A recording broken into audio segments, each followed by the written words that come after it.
Ultra-wide has come to the Nikon Z lineup natively. No adapter needed. Until now, with Nikon's new mirrorless Z series, if you wanted a Nikon ultra-wide lens on your camera, you were using an f-mount lens and an adapter. As Nikon extends the Z series lineup, I can say that I want to rely less and less on the adapter and enjoy this emerging new generation of lenses. What we're starting to see is two general classifications of Z lenses.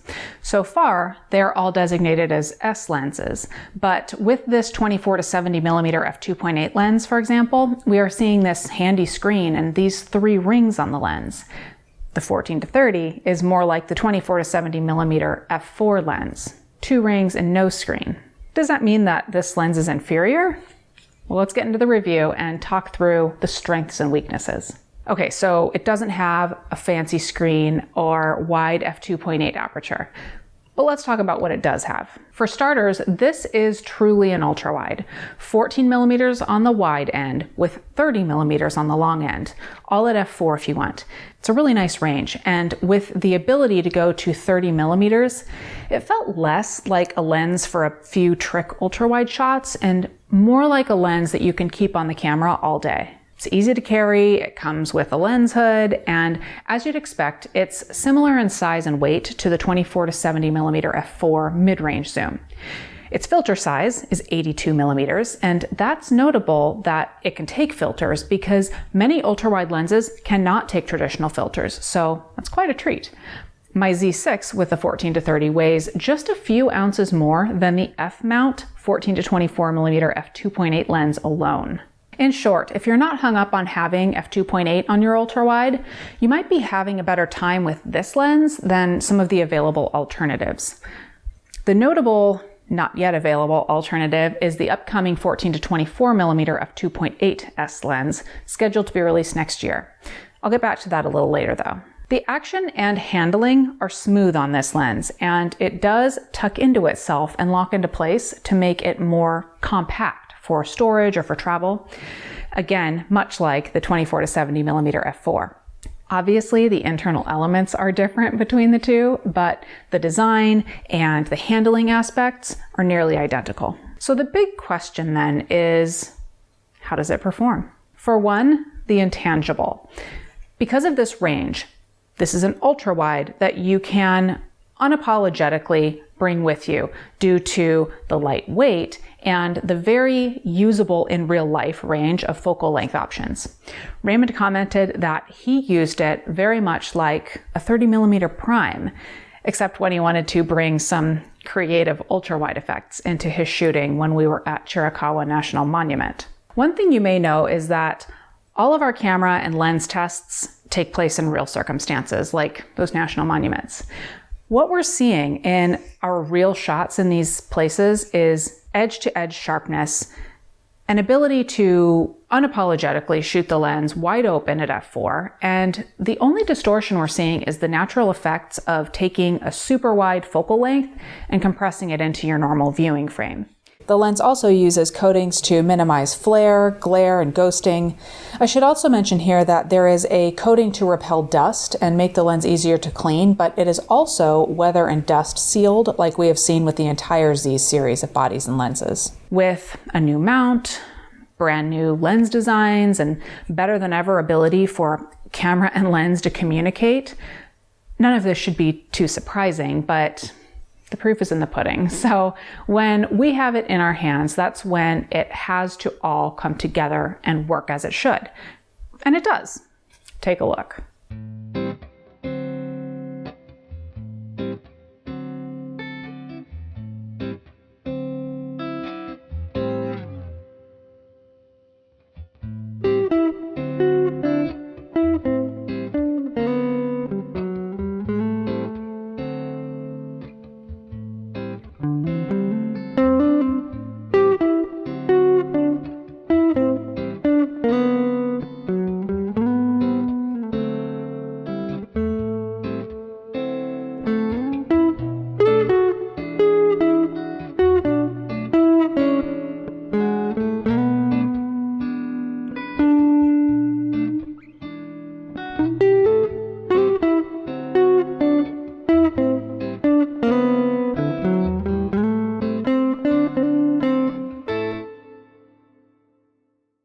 be honest with you all.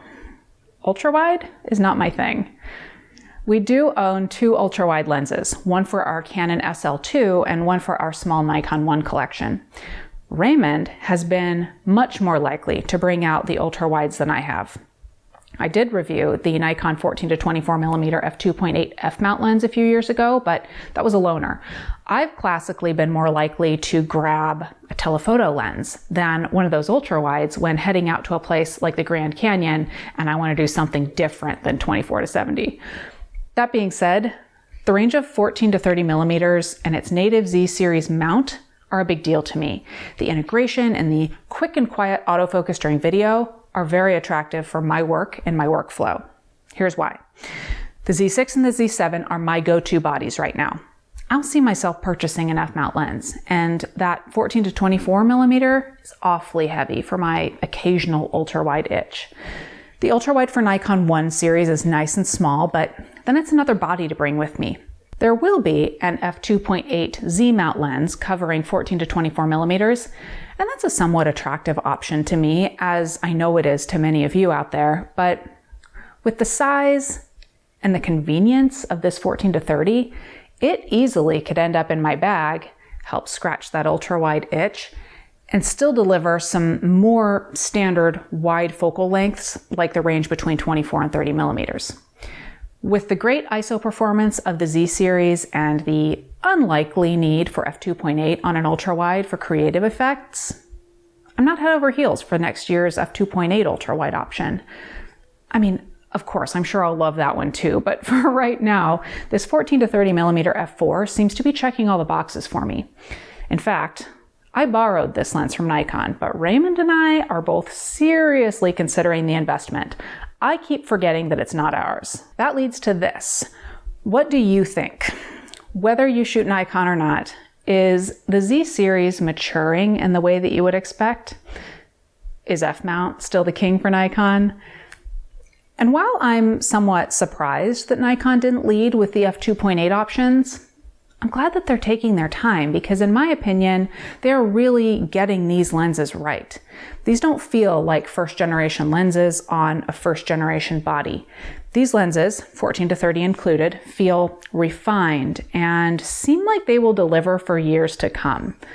Overall, I can say that the Z series with its size and capabilities has Raymond and I asking tough questions about some of these other cameras that have been performing special functions for us when we want to go light. With a combo like the Z6 and the 14 to 30, we're going light with our everyday camera and not feeling like we're making compromises. That is feeling really good for us right now. So you can check the link below for current pricing and availability of this lens. And thank you for watching.